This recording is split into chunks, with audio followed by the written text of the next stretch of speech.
বিরোধী শিবিরে ভাঙন অব্যাহত রয়েছে। ভোটের মুখেও রাজ্যের প্রধান বিরোধী সিপিআইএম দলের বড়সড় ভাঙন ধরালো বিজেপি।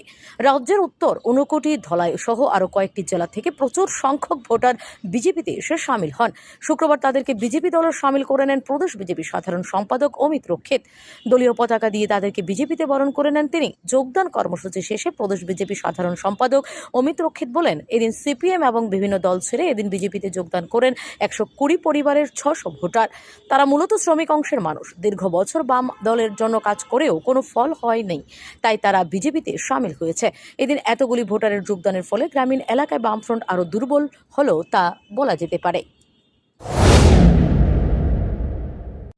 মূলত সবাই সিপিএম সমর্থক ছিল আজকের এই যোগদান সভায়। 120 পরিবারের প্রায় 600 ভোটার এবং রাজ্যের নানা খান থেকে এসেছেন। ওনারা মূলত শ্রমিক, কেউ রাবার শ্রমিক, কেউ ই রিক্সা শ্রমিক, কেউ আছেন অঙ্গনওয়াড়ি কর্মী। ইনারা দামছড়া, পানিসাগর, উদয়পুর, গোমতী জেলার বিভিন্ন খান থেকে এসছেন, পাশাপাশি নর্থ ঊনকোটি থেকে এসছেন।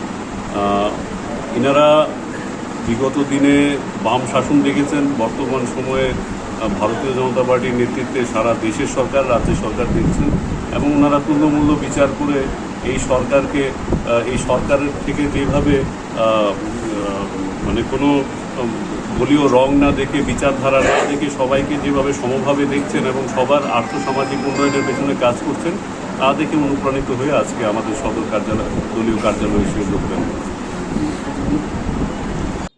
Bureau report, S Bharat live 24 hours.